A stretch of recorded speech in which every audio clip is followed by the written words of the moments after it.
Hello friends. बहुत दिन के बाद मैं लाइव आया हूँ फेसबुक में। आई जस्ट वांटेड टू आपसे दो तीन चीज़ बात करना चाह रहा था। सबसे पहले मैं सबको थैंक यू बोलना चाहता हूँ। थैंक यू फॉर मेरे हेल्थ के बारे में बहुत लोगों ने मैसेज किया है, पूछा है। हेल्थ पहले से थोड़ा ठीक है, 100% ठीक नहीं हूँ लेकिन काफ़ी ठीक है। और मैं शायद नवंबर या दिसंबर में थोड़ा ट्रीटमेंट के लिए बाहर जाऊंगा।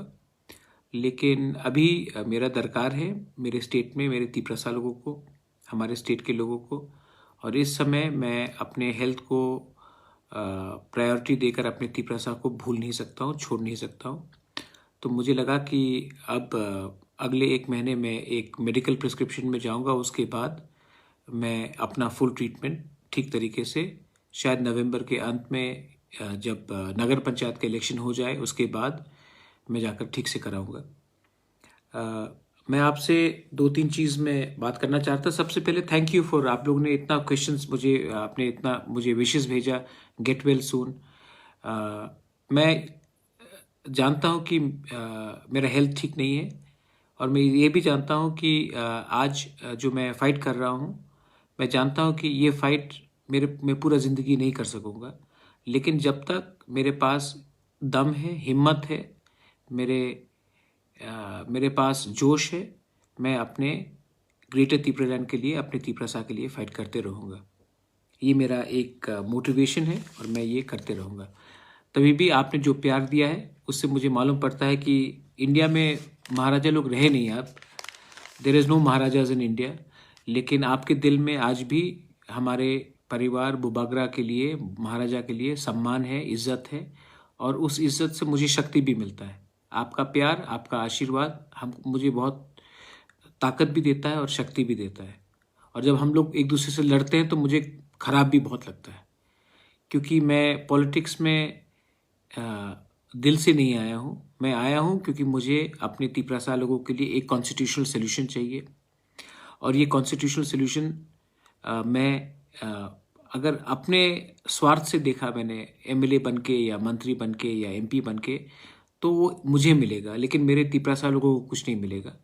इसी के लिए मैं इस ज़मीन में आया हूँ। और जिस दिन हमारा कॉन्स्टिट्यूशनल फाइट जो है वो हमें मिल जाता है, उसके बाद मुझे कोई राजनीति नहीं करना है। मैं कॉलेज खोलना चाहता हूँ, हॉस्पिटल खोलना चाहता हूँ, लोगों को हेल्प करना चाहता हूँ। पॉलिटिशियंस को करने दीजिए। मैं अपने लोगों के लिए एक होकर, थानसा होकर ग्रेटर तिप्रलैंड के लिए फाइट करना चाहता हूँ। एक दो तीन चीज़ और था जो मैं आपको अपडेट देना चाह रहा था। सबसे पहले दिल्ली अभियान हमारा पूरा रेडी है।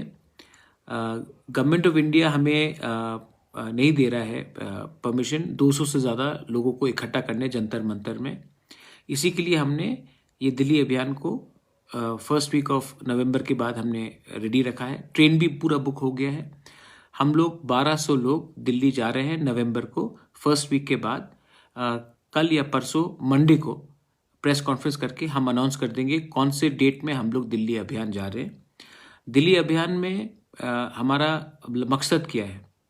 हमारा मकसद है कि पूरा इंडिया को मालूम होना चाहिए कि इंडिया में भी एक छोटा सा राज्य है जिसका नाम त्रिपुरा है। और त्रिपुरा में हमारा बहुत प्रॉब्लम है और उस प्रॉब्लम को सॉल्व सिर्फ गवर्नमेंट ऑफ इंडिया कर सकता है। हम भी हिंदुस्तान के नागरिक हैं। आप हमें आश्वासन, हमको गारंटी दीजिए कि आप हमारे लिए क्या कर सकते हैं। हमारा डिमांड ग्रेटर तिप्रलैंड का है अंडर आर्टिकल 2 और 3। और हम इस डिमांड में गवर्नमेंट ऑफ इंडिया से बात करना चाहते हैं। हमें बात नहीं करना है कि किसको कितना मंत्री का पोस्ट चाहिए, किसको एमएलए चाहिए, किसको क्या सीट अलायंस चाहिए।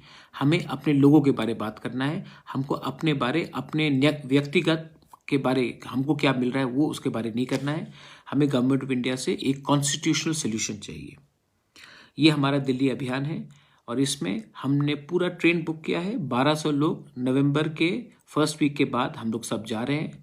मैं भी जाऊंगा और मैं भी जंतर मंतर में आपके साथ बैठकर मैं भी आंदोलन करूंगा।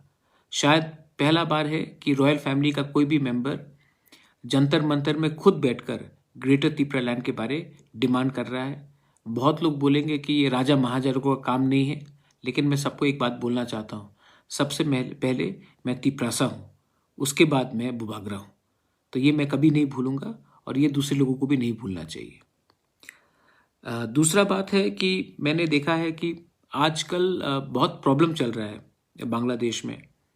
पूजा के टाइम हमारे माइनॉरिटीज़ जो वहाँ में हैं उनके ऊपर अटैक हुआ है। बहुत दुख लगता है, बहुत ख़राब लगता है, क्योंकि कहीं में भी आप माइनॉरिटी को टारगेट करने से मतलब कि किसी को क्या मिलता है, वायलेंस से किसी को क्या मिलता है। तो जहाँ में मंदिर को जलाया गया, पूजा पंडाल को तोड़ा गया, माइनॉरिटीज़ को मारा गया, हिंदू लोगों को वहाँ में मारा गया, ये गलत बात है। और इस समय बहुत लोग इंडिया में भी बोल रहे हैं कि इसका हमको बदला लेना चाहिए मस्जिद को तोड़कर, इसको हमको बदला लेना चाहिए मौलवी को मारकर। ये गलत बात है। हम एक सेक्युलर स्टेट है और हमें दूसरे की गलती को देखकर उसको कॉपी नहीं करना चाहिए। अगर कहीं में उन्होंने मंदिर तोड़ा है तो हमारा जवाब किसी का मस्जिद तोड़ने का बात नहीं होता है। कहीं में अगर किसी का चर्च जलाया गया तो इसका ये मतलब नहीं कि हम यहाँ में किसी का रिटेलिएट करें। ये लोग जो कर रहे हैं बांग्लादेश में प्रॉब्लम, ये लोग फ्रिंज एलिमेंट्स हैं। और आज हिंदुस्तान का अगर पूरे साउथ ईस्ट एशिया में आप देखेंगे, अगर एक दोस्त है जो परमानेंटली हमारा दोस्त रहा है, वो है शेख हसीना। और वो हमारे जो बांग्लादेश के प्राइम मिनिस्टर है, इस समय हमें उनके ऊपर विश्वास करना चाहिए कि वो ये गुंडे लोगों को जिसने पूजा का पंडाल को तोड़ा है वो उनको अरेस्ट करेंगे, उनके खिलाफ कार्रवाई करेंगे। यहाँ में अगर हम उन्हीं को अटैक करने लगेंगे तो उनका पोजीशन बांग्लादेश में कमज़ोर होगा। बहुत लोगों को समझना चाहिए कि ये जो हो रहा है बांग्लादेश में, ये पूरा प्लानिंग के साथ हो रहा है, एक कॉन्स्पिरेसी है। और इस समय हिंदुस्तान का अगर एक दोस्त है तो वो शेख हसीना है और उनको ऊपर हमें पूरा विश्वास करना चाहिए। और मेरा पूरा विश्वास है कि वो हमारे माइनॉरिटीज़ को प्रोटेक्ट भी करेंगे और जो गुंडे लोग ने, जो कम्युनल लोगों ने ये जो किया है उसके खिलाफ भी एक्शन लेंगे। लेकिन त्रिपुरा में भी बहुत लोग हैं जो रिटेलिएट कर मस्जिद को या चर्च को या कहीं में भी लोगों को धमका रहे हैं। मैं उनको वार्निंग देना चाहता हूँ, अगर उन्होंने गलती किया है तो इसका ये मतलब नहीं कि आप भी गलती करें। इमोशन सबका रहता है, लेकिन इमोशन का ये मतलब नहीं है कि अगर किसी ने किसी के घर में हमला किया या किसी के बीवी को अटैक किया या किसी को बहन को मारा या भाई को मारा तो हम भी ऐसी कर उनके जैसे बन जाए। तो मैं बोलना चाहता हूँ कि ऐसे जो वायलेंस हो रहा है त्रिपुरा में, जहाँ में हम अपने ही माइनॉरिटी को अटैक कर रहे हैं, हम में और दूसरे देश में क्या फ़र्क रहेगा अगर हम अपने देश में अपने माइनॉरिटीज़ को प्रोटेक्ट नहीं कर सके। त्रिपुरा का एक अलग कल्चर रहा है। त्रिपुरा में महाराजा त्रिपुरा ने शुजा के लिए मस्जिद बनाया। आज भी उज्जैनता पैलेस में हफ्ते में 2 बार नमाज पढ़ा जाता है पीर बाबा आकर। त्रिपुरा का रॉयल फैमिली ने कभी धर्म के नाम में किसी को डिस्क्रिमिनेट नहीं किया है। मैं अपील करना चाहता हूँ कि आज के दिन हमें भाई बनकर, दोस्त बनकर रहना चाहिए और धर्म के नाम में किसी के संग आपको फाइट करने से कुछ नहीं मिलेगा। मुझे चिंता है कि बांग्लादेश में जो हो रहा है वो हमारे पूरे क्षेत्र के लिए खराब है। अगर शेख हसीना कमज़ोर हुई और बांग्लादेश में कम्युनल एलिमेंट्स आ गए तो आज के दिन 1 करोड़ 70 लाख हिंदू माइनॉरिटीज़ हैं बांग्लादेश में। और अगर बांग्लादेश में शेख हसीना नहीं रही तो बांग्लादेश में सिचुएशन ख़राब हो सकता है। और अगर ये सिचुएशन वहाँ में ख़राब हुआ तो आप सब जानते हैं कि अफ़गानिस्तान में सिर्फ 20 दिन के अंदर तालिबान आ गया था। और अगर बांग्लादेश में शेख हसीना को हमने ताकत नहीं दिया, उनको हमने सपोर्ट नहीं किया, तो बांग्लादेश में अगर कोई एंटी या फिर कम्युनल एलिमेंट्स आ जाएंगे तो जो हमारे माइनॉरिटीज़ है वो कहाँ जाएंगे? पश्चिम बंगाल में आएंगे या फिर नॉर्थ ईस्ट में आएंगे। और अगर नॉर्थ ईस्ट में आया तो प्रॉब्लम सबको होगा। हमारा यहाँ में संख्या कम है, हमारा यहाँ में पहले से टेंशन है, और इसके बाद अगर बांग्लादेश में सिचुएशन ख़राब हुआ और हम लोग सब बहुत लोग यहाँ में आने लगे तो टेंशन हमारे घर के अंदर भी हो सकता है। इसके लिए आप सबको मैं बोलना चाहता हूँ कि आप कुछ चीज़ डिमांड करने से पहले सोचो।